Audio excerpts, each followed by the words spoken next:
Hi, I'm Dr. Jacob Harden with Prehab101, and you are listening to the Physical Performance Show. Failure is not an option. I've had my ups and my downs.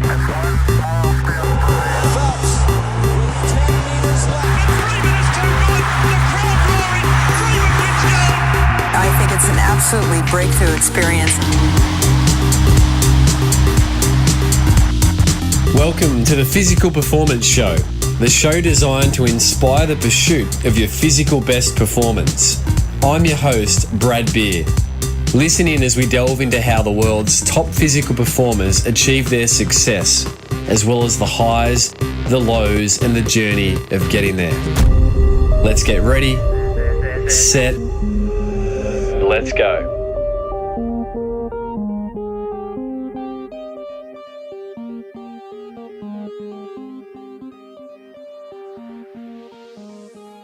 Welcome to another episode of the Physical Performance Show, brought to you by PhysioCrem and Pogo Physio. I trust you've been having a great week, and I trust that you've been enjoying pursuing your own physical best performance. On today's episode, I share a conversation with you that I had with Dr. Jacob Harden. Dr. Harden is a chiropractor hailing from the US. And you may wonder why a physiotherapist, myself, is interested in interviewing a chiropractor.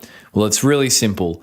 Jacob has so much to offer in terms of the world of rehabilitation, pre-rehabilitation, that's preventing injury if you like, and also key concepts of what to do when you get injured, how to manage loading of your body, brilliant strength and conditioning insights, and also the psychology of injury. You'll want to have a pen and paper at your side for this expert edition featuring Dr. Jacob Harden. So let's jump in and explore the world of rehabilitation, pre-rehabilitation, and all things ultimately physical performance. Oh, and I should say before we jump in, if you're not following Jacob over on Instagram, then give him a follow at dr.jacob.harden, Harden. Jacob's content is first class. His videos are always on point and very informative. So jump over, give Jacob a follow, and you'll know why I wanted to bring you a conversation with Dr. Jacob Harden. Here we go.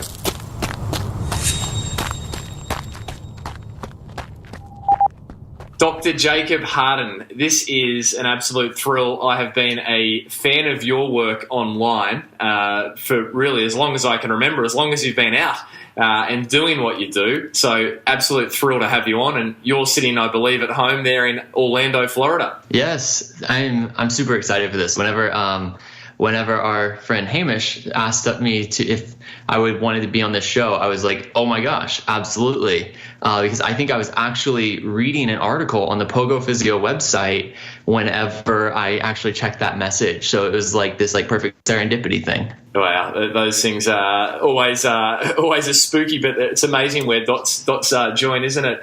Jacob, yeah. I'd like to start with one question, and that's, what's one thing that Jacob Harden is learning at the moment? Right now, what I've been really interested in right now is getting more into the psychological management of pain and how the processing of the brain really affects a lot of the treatment strategies that we use. I'm kind of a constant skeptic and questioner, so being able to get into some of these effects has been very, very interesting to me.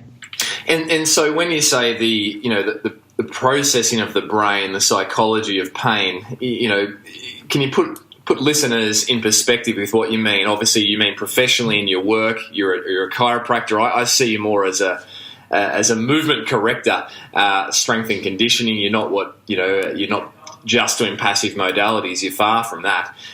What do you mean by understanding the psychology of pain better? Sure. So the best way I can kind of describe this is when we look at the nervous system at its most basic level, it has three functions: input, processing, and output. So you have some type of sensory information coming in. You're hearing this podcast right now. And then the brain is going to take all of those senses together, process it, and kind of determine what's important. And then it'll give some sort of output, which is you hear it. But if you're thinking about listening to a podcast, sometimes you get into it and you hear this like cool tip and it kind of sends your mind elsewhere because you kind of hang on that tip. And before you know it, you haven't heard what the last 5 minutes of the podcast said, because your mind was kind of stuck on this and you were thinking about maybe the application of that tip that you got. Yet your ears were still hearing all the same thing, but it kind of toned it down because of where your mind was. That's kind of that processing aspect.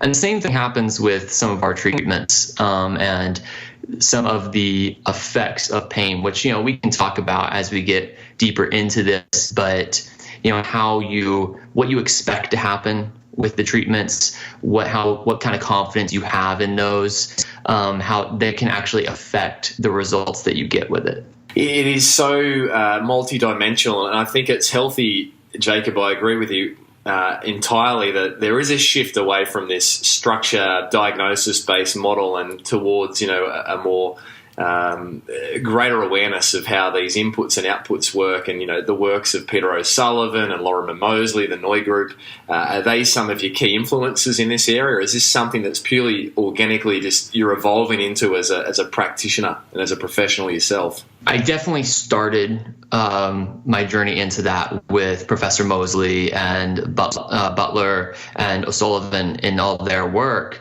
I think that's where most of us probably started into this kind of pain science perspective. And that has kind of just shifted my thought process. And I've had deeper and deeper thoughts on this as I've gone, but they've been key influences on it. Let's go back before we go forwards. Your professional academic background, I believe you graduated molecular biology from the University of Texas there in Austin before you then went on to do your chiropractic degree. So what's a little bit of your background professionally, and also your background as a growing young man in the US in terms of your athletics yourself? So yes, I grew up in Texas, from Texas originally, and like most Texans, very proud of it. And so I got a degree in biology, which had emphasis in molecular. Then I went to Palmer College of Chiropractic, which is here in Florida, and that I graduated from in December of 2014 and opened up my practice right out of school with my wife, Monica. And so I started practice in May of 15 and have been practicing since. So been in the clinic full time, 7 days a week, most of the time for the last 3 years.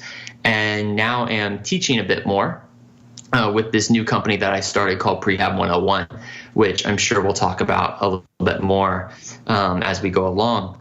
But as myself, I have competed in powerlifting is been my main sport over the last couple of years, just picking up heavy things and putting them back down. But I also have a lot of interest in baseball and tennis, which I played in high school. And now where I'm at is I'm kind of just training more for general health function, just kind of enjoying life. I have a new baby boy at home who's 6 months old. His name's Ollie. And that has definitely made training a little bit harder to do consistently, but still getting it in and just kind of shifting the focus a little bit. Fantastic. Curious as to what was the original catalyst for wanting to pursue a career in chiropractic in the first place? I kind of fell into it, to be honest with you. I've always had an interest in medicine and how just the human body, how it works. Anatomy and physiology was my favorite course in basically at any level of education that I've been in. And when I graduated from the University of Texas, I was pre-med, but I didn't really want to do the hospital and residency thing. So I was kind of at a period where I was a little bit lost in knowing exactly what I wanted to do. So my family moved to Florida after I graduated from UT, and I had moved back home after graduation, so I moved to Florida with them. And the chiropractic school ended up actually being like 30 minutes away from our house. And I was actually looking for a gym at the time to start working out because we were in a little bit of a beach town and there's not a lot of gyms there. So but I just kind of ended up going to this gym, and the school was right next to it, and I was driving by it every day. And so one day I decided to kind of take a tour and because my dad had been to a chiropractor before to help with some disc herniations, but I had never actually been to one in my life. And I was that kid in school that had never been adjusted until student clinic. But after I took that tour, I just kind of fell in love with what they told me I could do. Like I started to kind of envision like having kind of a sports medicine-ish based practice, and started building the vision of what I have now. And so I actually filled out my application that afternoon after taking the tour and just decided to dive headfirst into it. And I just kind of never looked back. What did you specifically fall in love with? I've always liked working with my hands. And I love, and then exercise and athletics has always obviously been a huge part of my life. So like being able to kind of join those two together was just very, very interesting to me. And how I kind of just dove more into like how I was going to use exercise in order to help people. And because I've always put value in that. So being able to kind of go that route and be able to maybe help athletes in a different way, because over here in the States, I don't know how it is over there, but a lot of times, you're just told, well, just don't lift again, or, just don't squat, just don't deadlift. And I wanted a better option than that. I've always felt there should be better options for that. And I kind of saw, I think this is it. It's so interesting. You said, the value in exercise, it's a broad question, but how would you summarize the value in exercise? Well, I think it's the closest thing to the fountain of youth that we have. I like that. If you want to maintain the function of your body, then you need to use it. And diligent and deliberate exercise is probably the best way to get there. So if you really want to stay young, you better earn it. Yeah, so good. I've heard you say, Jake, that if you're doing things right in terms of as a professional, in your case, a chiropractor, in my case, a physiotherapist or physical therapist, then there shouldn't be any difference. No one should know the difference, because we are putting an emphasis on getting people moving and keeping them moving and teaching them to move, and distilling any fears and misconceptions about pain and structures, etc. I think that approach is so wonderful.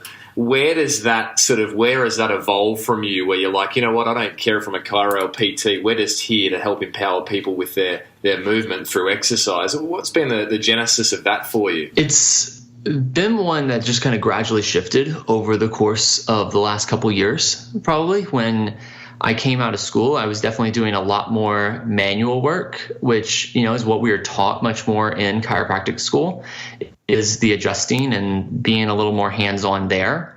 And then I started just kind of shifting my focus more and more towards the exercise, because I've always treated more like a PT. I've always done half-hour and hour-long sessions with my clients. So I've never kind of been into those shorter treatment sessions, which is very common in chiropractic. It just started this gradual shift of I started treating more and more exercise based and a lot more with education and just kind of getting less and less hands on, so to speak. And so then as I went online and started putting my information out there through the Instagram platform, everyone was like, oh my gosh, wait, you're a chiropractor. I thought you were a PT. And I was like, good. Because I don't think that there should be these delineating lines, because really what we're in is physical medicine. We're not in physiotherapy, physical therapy, chiropractic. We're in physical medicine. And we're dealing with the same exact injuries, the same exact pain patterns as the other profession here. And so we should be treating them in a way that is along the best evidence. And the best evidence is going to point in a certain direction, which tends to be exercise. That is a great phrase, physical medicine. So thanks for sharing that. And I wholeheartedly agree. This delineation between a chiro physio, I've never gotten it, never bought into it. And people often ask me, I'm sure they do of you, is, what do you think about physiotherapy? They might say to you. They say to me, what do you think about chiropractic? And my response is normally, whatever works for people, I'm into. Yeah. Like there's good and bad of every single profession, right? And everyone has their place.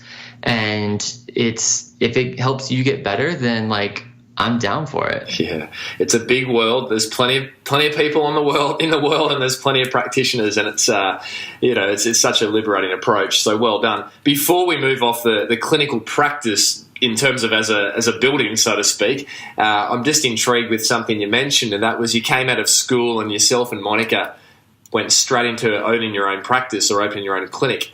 My journey was more or less the same. I had 4 months employed in my dream job and realised that wasn't for me and started my own practice. And back then, that was 2006. That was unheard of for a graduate to do that. But I had nowhere else to go in the industry. I felt very ostracised, and I really felt like things needed to be done differently. So what was the driving force for yourself and Monica, Jacob, so soon, or pretty much straight out of after graduating, to go straight into your own clinic? I would say it was very similar there to what you experienced, which is when you have an approach that is so extremely different than the norm, it's hard for you to jump into a job where you're going to be forced to do something different. So over here in the States, a lot of the jobs for new grads are going to be in like the insurance mills and kind of what we call crack shacks, where you're going to be seeing people in 5-minute increments, and the only goal is get more through the door.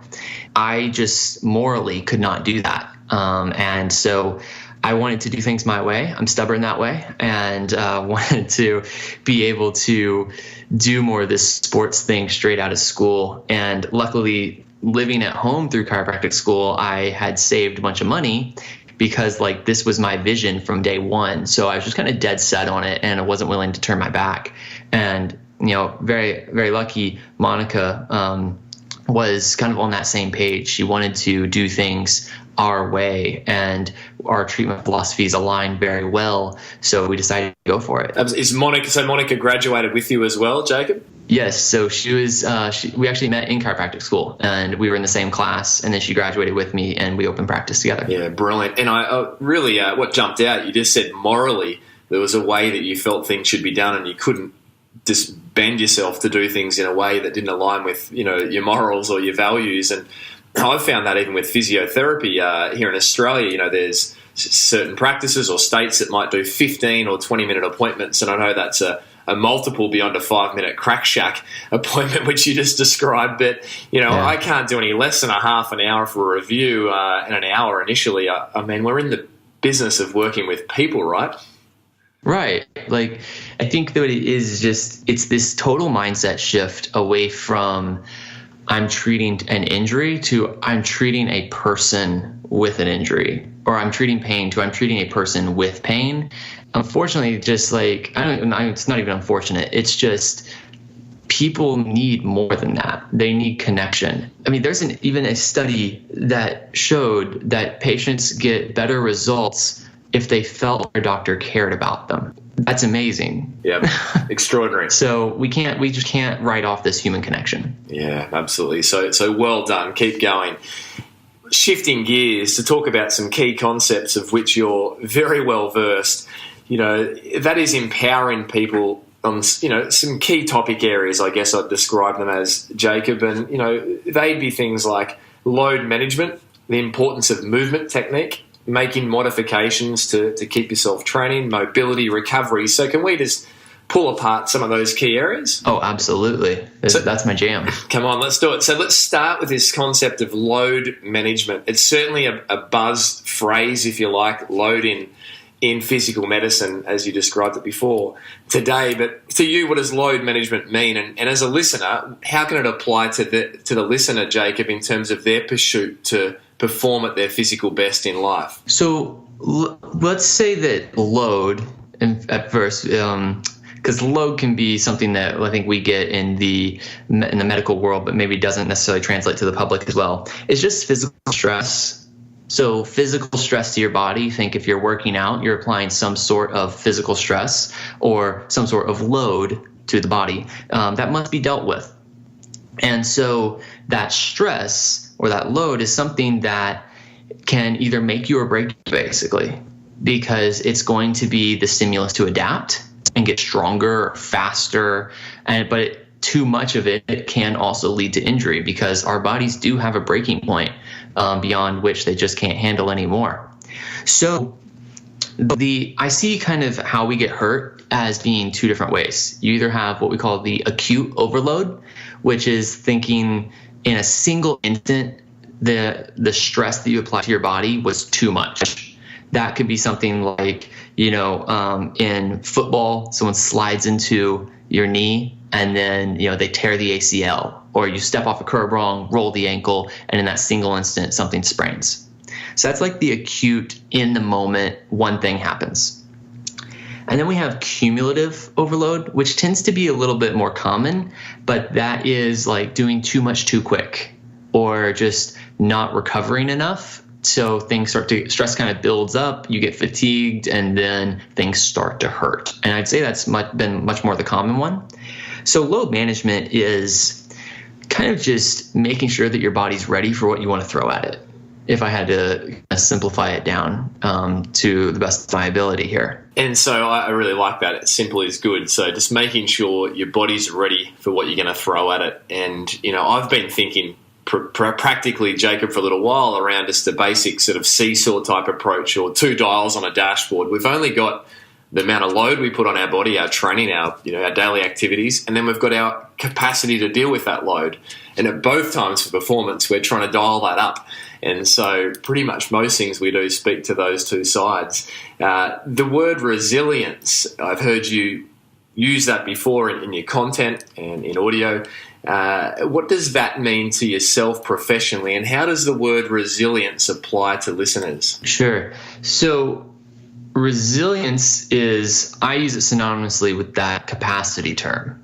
And that it's just how much stress can you take? It's kind of that upper threshold. Like if you push beyond that, you're going to get hurt. But if you can work within your capacity or the resiliency of your body, then you won't get hurt. And it kind of is that simple. So this is how I see prehab. And it's really dives into my entire framework behind this, because we know we cannot prevent injury. Like injury prevention is a complete myth. But what we can do is we can raise the ceiling, or our capacity or our resilience, high enough to where we start to encompass more and more activities within it. So if you just raise that ceiling and that capacity through training, then you're going to be able to just do more, and you're going to be able to handle more. And eventually, day-to-day stuff just can't hurt you anymore. So the example that I give a lot in my seminars is, if you hurt your back pulling a 400-pound deadlift off the ground and it was really, really hard and you were just really pushing yourself, is that really that bad? Well, in my mind, no, not really, because it took 400 pounds to break you, right? Because at that point, you're probably not getting hurt moving your couch. You're probably not getting hurt lifting your kid. These day-to-day functional activities, and you've built enough resilience in your body that life can't break you anymore. Only you can, and that's really awesome. So that's kind of how I see this capacity and really what prehab is. That is so powerful and such a fresh perspective of looking at an injury or a pain and putting that into that context. That's absolutely brilliant. You said something intriguing. Injury prevention is a complete myth. What do you mean by that? Well, I mean that to say that we're going to prevent all injury just isn't true, because I don't care how resilient you make yourself, you could still get hit by a bus tomorrow. You're still going to get hurt if that happens. You can still have a 300-pound linebacker barrel into your knee and kind of tear your ACL. There's always going to be a ceiling to how much you can take. So we shouldn't necessarily say that we're preventing anything, because life happens and things can go wrong. And if we're promoting that we're preventing it, well, that means that we're saying it's not going to happen, and that's just not true. That's great. I wrote a book a few years ago, Jacob, called You Can Run Pain-Free, and the premise was that I wanted runners to have the belief that they can achieve a state of not being injured. However, that was not to say that running injuries never will happen, because the reality is that they will continue to happen. But it's the same philosophy that if we build some things into their their running week, if you like, then the likelihood of injury reduces. And if an injury happens, it's not catastrophic, as you say. It's just a sign of trying to increase their capacity. And it took more to, so it's not a bad thing. Injury isn't a bad thing, right? Right. So and some of it's just really being smart with your training. So most running injuries especially tend to be programming errors. If you want to run a marathon, well, you should train for a marathon. You shouldn't go from 5K to a marathon, right? Or that can hurt you. But if you train to where you could run double whatever a marathon is, and then the marathon's likely not going to hurt you. You could do that as an easy run now. But if you decide you're going to go and you're going from marathon to now 100-mile ultra, well, that's probably going to hurt you again, right? Because there's still a ceiling, and you just have to continue to train and push it for whatever you want to do. And it's so easy looking from the outside in, but as a fellow runner, I really relate to a lot of the patients or clients that I see, because I understand the psychology of what's driving them. Yes. And so, what would you say, Jake, are the biggest mistakes people make in trying to prehabilitate or build capacity or increase resilience? What are the biggest mistakes, generally speaking, you see people make? I think they're just focused on the wrong things, to be honest with you. I think that some things are so common that we almost write them off now, like the importance of good technique or having a solid program with deloads and rest periods, not pushing just more and more and more every single day. Like at its foundation, that is the foundation of prehab, is the load management side, which is don't do too much too quick. If you're going to, you need to have periods of easing in, you need to have periods of backing off, you need to have periods of pushing really hard, but you have to balance all of those. You can't just go hard all the time. And I think where people kind of miss the boat is sometimes they focus more on things like, well, I should just stretch and foam roll, and if I do that, then I can just go out and I can just push as much as I want to, and because those things make me feel good for 15 minutes.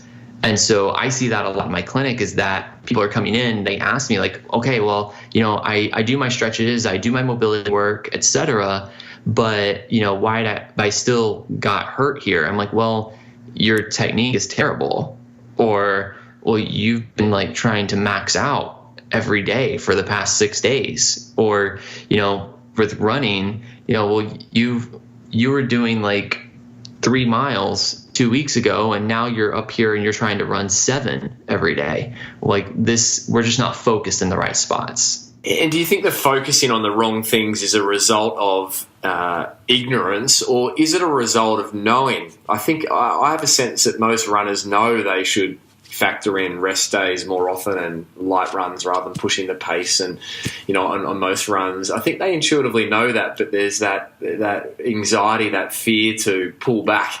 More must be better, harder must be better. Do you think it's ignorance, or is it more a conscious decision just to push? I think it's a mix of conscious decision to push, as well as the message that has been sent out there via other people in our profession.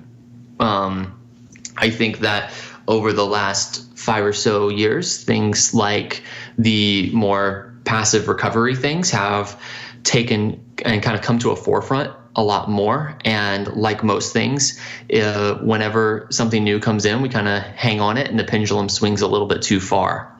So I think people know, and I think people are definitely afraid to kind of like take that rest day or that week off, etc. That's definitely there. That's definitely a part of it. And then I think that we've also maybe sent the wrong message a bit too much, and we need to kind of pull ourselves back to the middle and make sure that we haven't lost focus of what's really, really important. One of the nicest little ways of emphasizing rest, I've heard, Jake, was a former guest of this show, Nick Willis, who's a 1,500-meter track runner, actually trains out of Michigan there, a friend of Hamish, the physios, actually. And Nick said, on an Olympic final start line on the track, everyone is fit, but I get ahead when I rest.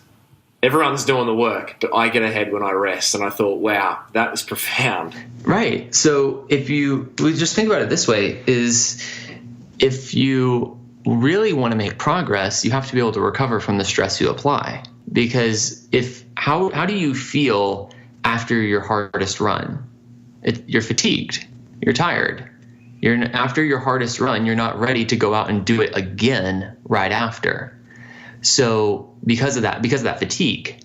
So if you want to be able to do that again, you must rest and you must recover. And that's really easy for us to understand in that very short-term concept. But what we need to look at even more is this long-term, which is if you want to perform your best a month from now, or 2 months from now, or a year from now, then you need to make sure that you're prioritizing recovery consistently. So something that I've kind of put out there is if you have the genetics to be elite, like world class, this is your moment right now, do what you gotta do. You gotta get after it, right? And sometimes that is anything but balance. Sometimes it's straight neuroticism to be able to achieve that level, especially if you have the genetics to win on that level. But that's not the majority of us. The majority of us are going to need to win via just not getting hurt and being able to train longer and year after year after year. So just don't be so focused on being the best version of yourself tomorrow. Focus on being better next year than you were right now. So much wisdom in that. And it's not a game that most of us want to play, is it? We want that instant gratification. It's the wisdom to look long-term and see every session or every physical output as a building block to that bigger picture, and building that consistency over time. It's just so powerful in terms of optimizing performance. So, mate, that's brilliant. You're listening to Dr. Jacob Harden on an expert edition of the Physical Performance Show, sharing around his insights on all things rehabilitation and prehabilitation. Support for today's show comes from Physio Cream. Physio Cream is a topical massage cream containing natural plant-based ingredients, ideal for the temporary relief of muscular aches and pains. If you're conscious of what you put on your body, you'd be happy to know that Physio Cream does not contain any parabens or hydroxybenzoates. It's clean to use and pleasant smelling, with the smell fading away in minutes. Its non-greasy formula doesn't leave any sticky residue behind. Physio Cream can be found at chemists and health stores Australia-wide, as well as their online shop. They've even offered a 20% discount to listeners of the Physical Performance Show using coupon code POGO, that's capital P-O-G-O, when you shop at physiocream.com.au. Now that is spelled FISIOCREM.com.au. Hurting sucks and they've got your back. Support for today's show also comes from Pogo Physio. We exist to help you get back to your physical best following injury. We want everyone who walks through the doors of Pogo Physio to cross their physio finish line. That's where we high-five you and celebrate with you that you have completed rehabilitation and that you are back to your physical best. We have a variety of ways to help you complete your rehabilitation, including traditional session-to-session pay-as-you-go appointments, our industry-first and unique 2, 6 and 12-week fixed-fee unlimited access finish line programs, and our very popular Wellness Booster monthly packs, all designed to help you save money and recover faster. To find out more, jump over to pogophysio.com.au. For now, let's jump back with Dr. Jacob Harden on this expert edition of the Physical Performance Show.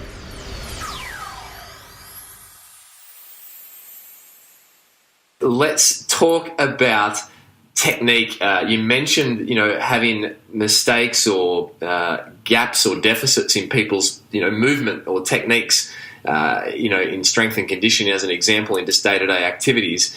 Let's talk, if we can, really practically about two big movement patterns, a squat and a deadlift. And if you can, in your expertise approach, Jacob, just give listeners a few things they need to be aware of for both movement patterns there that constitute good technique. Okay. So first, let's make sure that we establish some context, because I like to use this term movement efficiency whenever I describe this, because efficiency means using no more energy than necessary, but using as much energy as necessary. And that means that there's going to be some context that needs to apply to anytime we talk about technique. So first, let's talk about the deadlift. If you dropped a pin on the ground, do you need to go through the whole setup of bracing your core, hinging into your hips, making sure your spine is straight, bend down, grab the pin, stand it up, squeeze your glutes, etc.? No, because that's very poor efficiency. You would just bend down in whatever way you wanted to and grab the pin. So I like that term because it doesn't necessarily just villainize a particular movement, because it can be very easy to do that whenever we start talking about like there's a right and a wrong way to move. So I see that there's a lot of leeway in movement, and the lower the load is, or the lighter the weight, the easier it is to perform. Typically, the less you need to be focused on technique or how you're doing it. So, it could be bend through your back to pick up the pin, go on one leg, whatever, your choice. But as we move to higher and higher loads, heavier and heavier weights, harder and harder exercise, our options for what's going to be optimal kind of narrow. And so that's where we can really start to talk about optimal technique. So looking at the deadlift, I would say that the big things that I look for are, is your spine straight, or is it at least not moving through the movement? So whatever position it starts in, it should stay in. Looking at where your hips line up, think from a side view. I want to see your hips in between your knees and your shoulders. So don't have them perfectly in line with either one. Put them somewhere in between. And then I want to see your armpits basically over the bar. So that makes sure that you're just keeping that bar really close to you so you don't throw excessive stress into the low back. From there, as you stand it up, I just want to make sure that you stand up tall and aren't leaning back excessively at the top. So that's kind of the deadlift to me. Those are my 4 big points that I look for. And then everything else is going to be a little bit variable and individual. And that even goes back to that. There's a lot of leeway in proper technique based on individual leverages. Yeah, I really like that. Let's not villainize a movement. How about squatting? It's such a day-to-day thing that we all do. What are the keys to a good squat? So a good squat, again, we're talking higher load situations, training situations. I want to see that you are using your hips a bit. So as you start the movement, don't just shoot your knees straight forward. You want to kind of push your hips back a little bit and let your knees go forward so that you get a balance of using all of your lower body musculature. Then I want to see that your spine looks straight at the bottom. So everyone might be familiar with kind of that little pelvic tucking motion that can happen as you go down. Not really concerned about that too much, as much as, does your spine visibly look straight at the bottom, or does it visibly look rounded over? And that's probably a much better indicator of optimal versus suboptimal technique. And then one other one would be from the front view. I just want to see your knee lined up somewhere over your foot. So don't let it be way outside your foot. Don't let it be way inside your foot. Get it kind of lined up around that mark. And those 3 things are going to be the big things that you want to be looking for in a good squat. And Jacob, one of the things I think people feel when they get into this, strength and conditioning, approach to training to life, is this compulsion to want to make sure that it's got to be deep. If it's not deep, it's not good. What would you say to dispel the myth that it has to be deep to be effective? I think that, it's hard for me to just talk about it, but if you ever have the chance to just look at the difference in people's hips, we're all built very differently. So some people's, the way their hip anatomy is shaped, like the ball and socket joint itself, some people have what we call a shallower hip socket, where they can kind of just put their knee into their armpit. Like it's so easy for them to pull up like that. So those people can easily squat very, very deep. And then we have other people that are going to have kind of a deeper hip socket. So just think that bone just wraps around the ball portion a lot more. And those people might not even be able to pull their hip up past 90 degrees. And so that's just a great indicator of whether you're going to be someone who can squat really, really deep, or someone who is going to need to stay more around that 90-degree mark in order to avoid things like painful hips, pinching, hip impingement based things. Yeah, and that's such great advice, and obviously that then affects how their lumbar spine moves, and if there's any risk in going deep for certain populations, right? Yeah, and we should also say, like, what's the main driver of progress? Like, the main driver of progress is progressive overload, or doing a little bit more next time than you did this time, or doing a little bit more a month from now than you did this time. So really, we can say that as you squat deep, you get more glute activation. That's great. But what's going to give you better progress in the long term?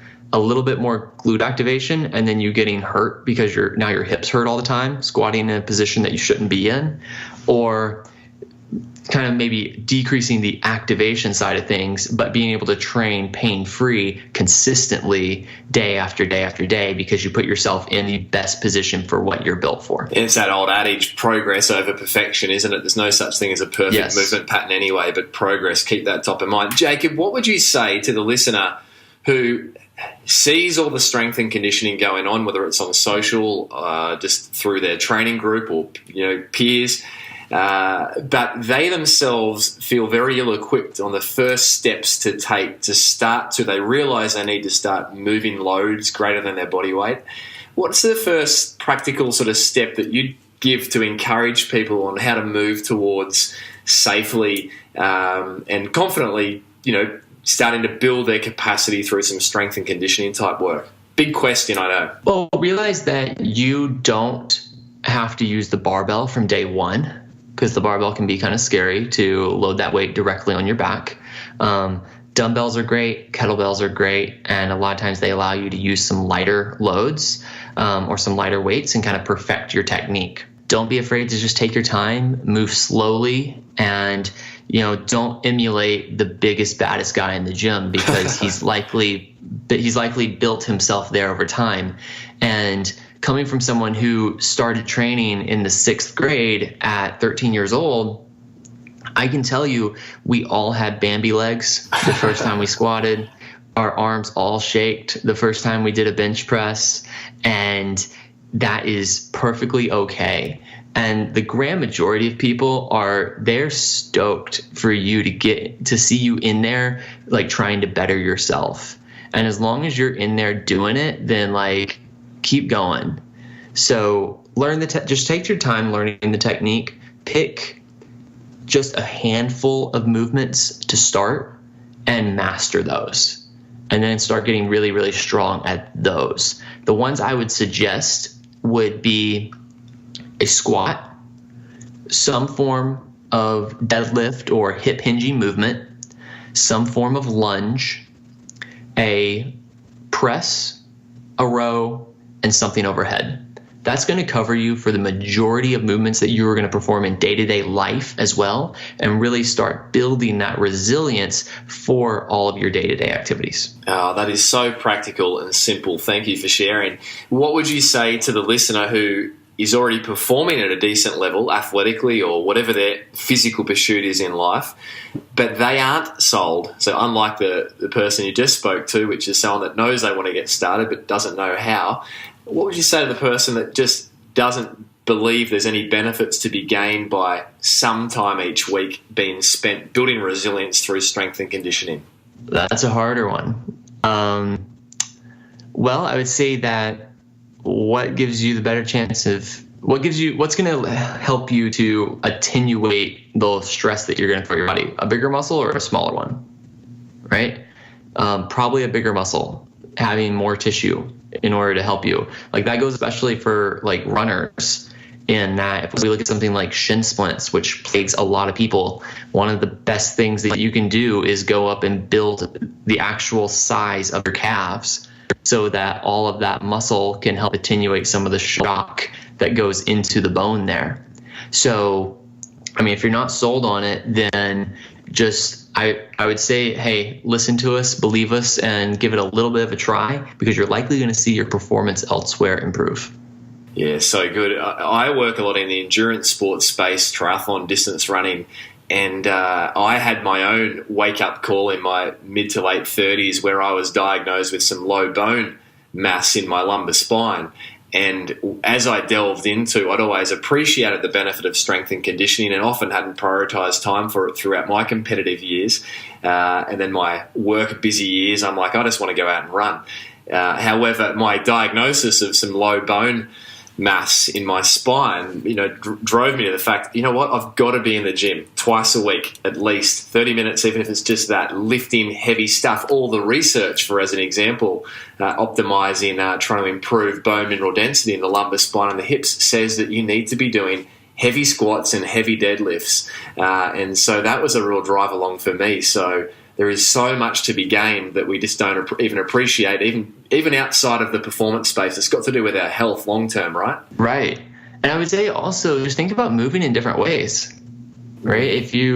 If all you're going to do is run, then you're going to get kind of stuck in one very specific pattern of movement. And really, when we really look at what stress is a pattern and the load you apply.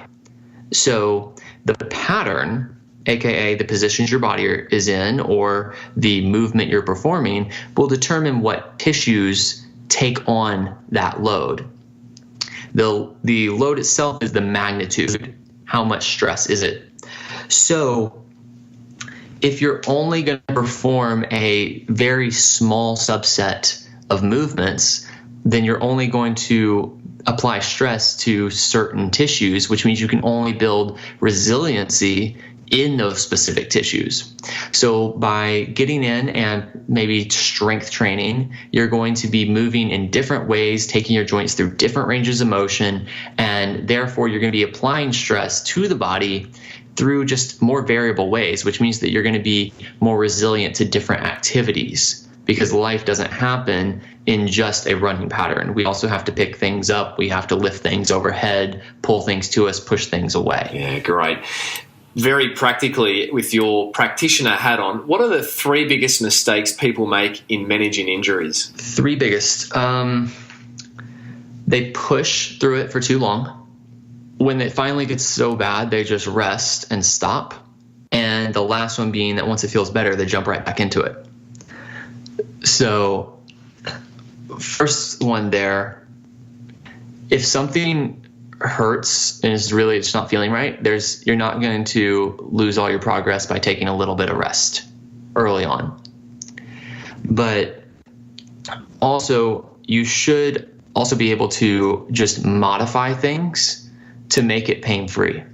And that's a big point that I'm very big on that, in don't just stop, but find a way to modify and keep yourself going, so that if something hurts you at a certain mileage, then figure out what that mileage is. And that's your new, what I would say a 1 rep max. That's your top distance, or that's your top time. And you need to work below that. Or maybe you need to take a session off and go get on the bike during the week to make sure that, your plantar fascia or your Achilles tendon or something isn't hurting as much. And then once things are calming down and you can start to kind of build your way back up, don't just jump right back into what you were doing before. Take that easing in process and build yourself slowly. And that is a bit of a longer process, but we're trying to play a long game here. Yeah, so good. I heard Ebony Rio recently say rest is detrimental to capacity, or at least it can be. So excellent. The second mistake there, you said, don't just stop. The second mistake. Yeah. And I've kind of gotten really big on that here recently in thinking about whenever we're forming rehabilitation plans for people. An example I like to use is the bench press. A lot of people feel shoulder pain coming out of the bottom of their bench press. And so, they can decrease the weight more and more and more until it finally doesn't hurt. But at what point does just decreasing that weight also take away an adaptive stimulus to things like the pecs and the triceps and the delts so that they're not getting that stimulus they need to maintain their capacity. Yeah. So we need to also think about maybe incorporating some other forms of exercise so that we can maintain the fitness levels. From an endurance perspective, we could think about something like an Achilles tendinopathy, in that if we have somebody who is used to running half marathons, then we have to think that, well, all their musculature is good for half marathons, their lungs are good for half marathons, but it's just that, but maybe their Achilles tendon can only handle, 5 kilometers. So if they can only run 5 kilometers, well, that's going to decrease the capacity of the lungs and the quads and the hamstrings and everything else that got that stimulus from running half marathons. So it's important that we incorporate maybe some strength training exercises to maintain the fitness levels and all those other muscles. And maybe we incorporate some biking or swimming to maintain the fitness levels of the lungs through that process while we're doing those targeted strengthening exercises, rehab exercises for that Achilles tendon. And then we gradually build ourselves to where running can provide the full stimulus again. Yeah, so good. So good. And the other two mistakes you mentioned there, Jake, in terms of the most commonly made mistakes managing injury were, I think one was jumping back too soon. And the second being just continue to push whenever things hurt, and then jumping back way too soon. Yeah, and to some degree they're fairly self-explanatory, and I think any athlete, any person pursuing performance is guilty of those. We all are. Yourself included, myself included, right? Yeah. The practical takeaway I like to take with that last one there is the longer something's been around, probably the more time you need to take easing your way back in. Because if you strain a muscle and you're out 3 days, well, you're likely okay to kind of jump back to it. But if you've had something that's kept you out for 6 weeks, you probably shouldn't be jumping right back to it. You should probably ease back in a little bit more. Yeah, great. So practical. We started by you mentioning one thing you're learning is the psychological management of pain. What would you say to the individual that feels somewhat hopeless in their ability to get out of a state of pain and return to their best physical function? I often say in my work, I don't treat people's pain, I treat their frustrations, anxieties, and fears. What would you say to that person that is psychologically feeling burdened, unwell, because of their physical state, to encourage them and to give them a practical next step? So a phrase that I guess I haven't said in a while, but it's about time I said it again, which is, you're not as broken as you think. And what I mean by that is, if you really take a hard look at all the things that cause you pain and then all the things that you can do functionally pain-free, all those amazing things that you can do in your day-to-day life, I guarantee you that list of all the things that you can do is much longer. And when you really start to approach it from that standpoint of, okay, this is what I can do and this is where I'm going to focus, then those other things start to get better, and you can buy into the process of improving those little things that you can't do because you're focused more on all that other stuff. Oh, that is absolutely beautiful. You're not as broken as you think. It's just about shifting perspective, right? Right. And I tend to take that same approach that you do. And I don't think that, I tell people I'm not treating the injury, I'm treating the limitation caused by the injury. And I'm just trying to help you get back. I absolutely love it. You're listening to Dr. Jacob Harden, US sports chiropractor, sharing around keen insights on all things prehabilitation, rehabilitation, psychology of injury, and so much more. If you missed last week's episode 121, featuring Parkrun Australia's CEO and founder, Tim Oberg, then here's a little snippet. parkrun has evolved with me. My family situation has just meant that my type of participation at parkrun has differed. So gone are the days of me trying to run PBs every week and whatnot. That's not to say that they won't be back, but certainly for now, parkrun for me is all about family. We've got our junior parkrun, which is 2 kilometres on a Sunday that we're piloting at the moment. So we've got 3 events, and that's the best thing about it is it's parkrun's making physical activity and it's making engaging with your community the normal thing to do on a Saturday morning instead of something that's out of the box. And I think when you asked me what it means to me, and I said family, my kids know no different. They know Saturday we all go to parkrun, and it's a family outing, and I'm really, really proud of that. To tune into the full episode and explore the archives of the Physical Performance Show, jump over to your favourite podcast player, and there you can peruse the archives from 1 to 122. Now let's jump back to Dr. Jacob Harden on all things rehabilitation and prehabilitation. Performance round. Are you ready for some rapid fire questions? Let's do it. Training session Jacob Harden most dislikes. Most dislikes. I do not like pull-ups because I'm terrible at them. Training session you most love. Legs, especially squats. Favorite meal. Ooh, pizza. For sure. Bedtime, morning time. How does that look with a young Ollie, 6 months of age? So morning time is around 6:30 because that's when he wakes up. Bedtime is typically around midnight because I have a black lab and a golden retriever that will bug me to death until I take him out for a walk every night. I thought you might have been doing your brilliant social media output at that time. Oh no, that's that's around 5 o'clock in the afternoon. 5 in the afternoon. Who's the athlete you most admire and why? Athlete that I most admire? Ooh, I can't say there's necessarily one athlete in particular that I most admire, but I would say anyone who is just continuing to just not get hurt and is continuing to just buy into the process of kind of day after day after day. Showing up. I love it. What's your worst injury personally? Low back. 2 years ago, I was squatting 395 pounds, and that was like 10 pounds off my 1 rep max.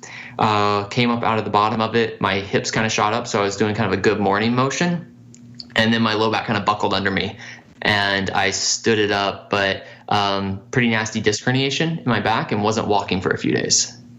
What's the silliest thing you've ever personally done managing an injury? Probably along the same lines of that same back injury, which was 6 weeks after it, I squatted 365 pounds because technically I built my way back up to doing that. I still just retrospectively probably shouldn't have done it. And I think that's refreshing and important for listeners to appreciate is, even with the knowledge, we still can make mistakes. We do them often just as much as anyone else. So it's important. And another good point with that is I got away with it. So I got away with it, and it didn't flare me up or hurt me or anything because I took my way to build back to it. But it wasn't what was programmed for the day. And I was just kind of in that mindset of, I really just want to see what I can do. And so I decided to kind of go for it.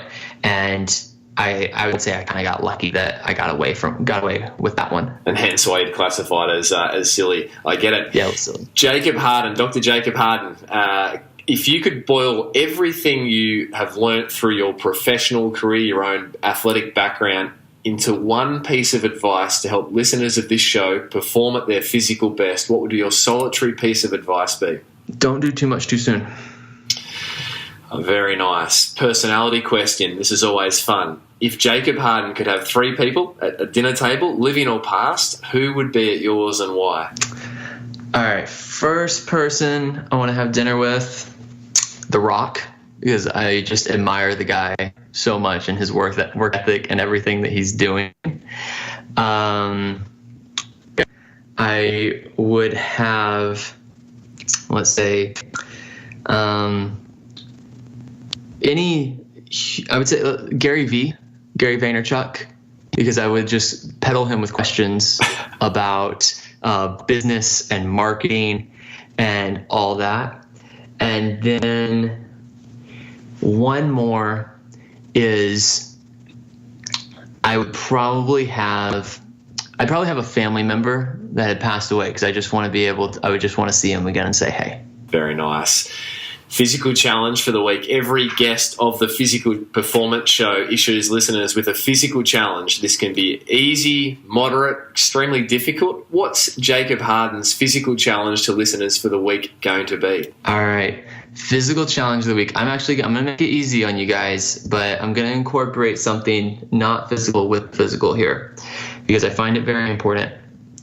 I want you to get out for 20 minutes every single day this week. Do something physical. I don't care if it's a bike, walk, run, etc.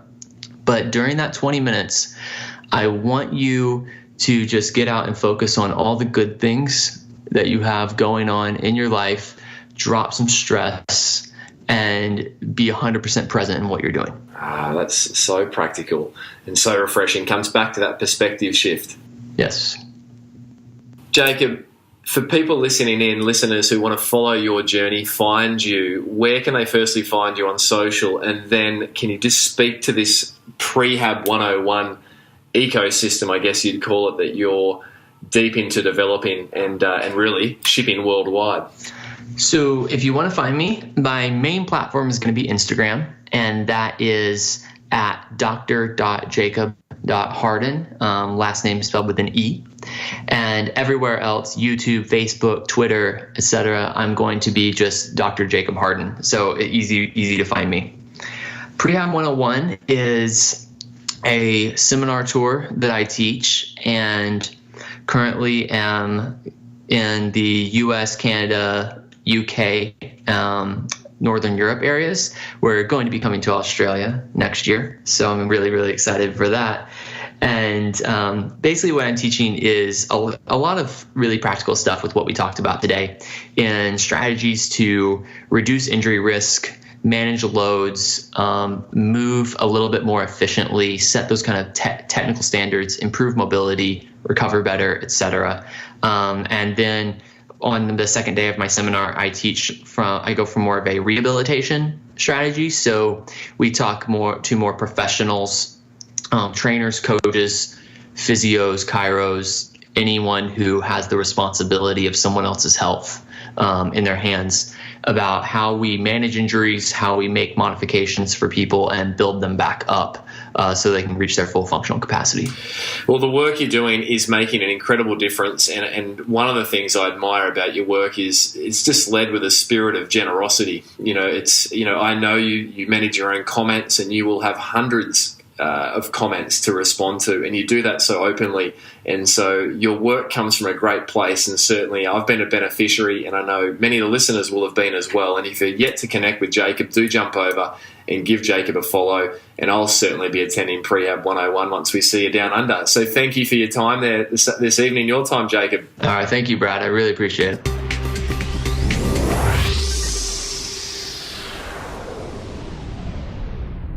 So there you have it, another episode of the Physical Performance Show. I trust you enjoyed today's expert edition featuring Jacob Harden. If you did, then please let Jacob know. He's easily found over at dr.jacob.harden, Harden, over on Instagram. If you know someone who'd enjoy this episode, then please be generous and share the information with them by simply sharing the link for this podcast episode. A big thanks to you, the faithful listener, who have been rating and reviewing the Physical Performance Show. It's a real thrill to see the show featured regularly in the top 20 iTunes health and fitness podcasts. So thank you for making that a regular occurrence. If you'd like to leave a rating or a review, it's really simple. You can jump over to iTunes, and there you can just click away on rating and reviews. A big thanks this week to faithful listener Amelia, rated the show 5 stars and commented, "Magic podcast. How bad do you want it? Brad, I had favorite episodes, but now you've got me all confused because the guests and information just keep getting better and better. What a wonderful messages throughout this podcast with legend Matt Fitzgerald about wanting it so badly during endurance, training, and racing. So thank you for that. This is one of the most insightful, educational, and interesting podcasts I've ever listened to.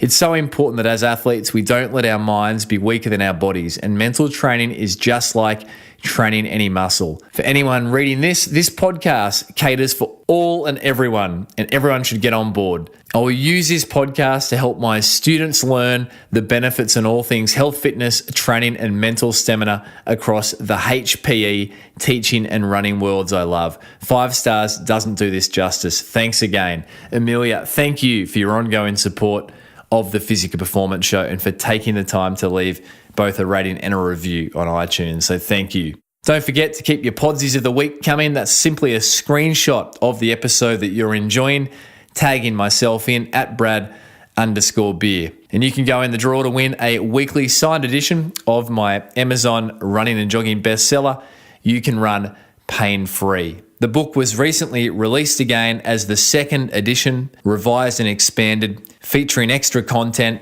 It's now 400 pages, packed full of the 5-step method that can do exactly what the cover suggests, and that is to enjoy injury-free and faster running. If you're interested in getting your hands on a copy of You Can Run Pain-Free, you can jump over to Pogo Physio and enter the promo code RUNPAINFREE25 to receive 25% off the recommended retail price. If you're an overseas listener outside of Australia, the revised and expanded 2nd edition will be available across all the digital platforms and internationally in the coming weeks. So stay tuned.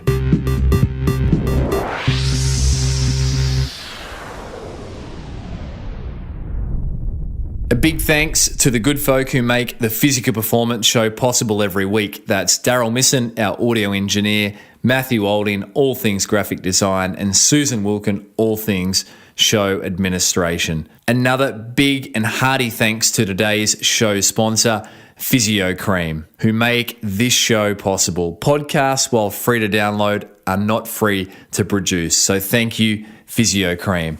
Don't forget to enter the Physio Cream competition for the week, and that's simply entered by tagging myself at Brad_beerin, and also Physio Cream. That's at Physio Cream, spelled FISIOCREM, Australia, all one word, lowercase, into your post by resharing the featured podcast image for this week's episode. If you are the winner, you will receive a Physio Cream t-shirt for both a male or a female, a Physio Cream running hat, and also a tube of Physio Cream. It is an excellent product. We only partner with brands and products that we believe in, and Physio Cream is the cream of choice that I use as a physiotherapist and here at Pogo Physio.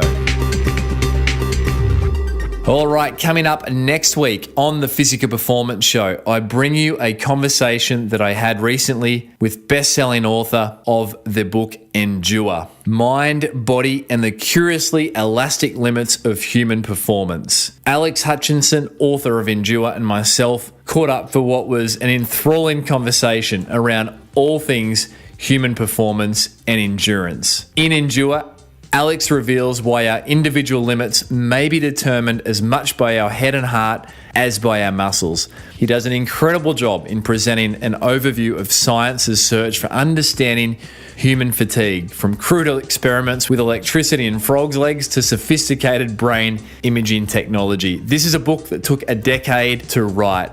If you haven't read it, then jump over and purchase your copy of Endure, and be sure to tune in next week as Alex Hutchinson takes us inside the world of writing this great book and also all things human performance pursuits. So be sure to tune in next week. Until then, keep pursuing your physical best. I'm Brad Beer, and this has been the Physical Performance Show.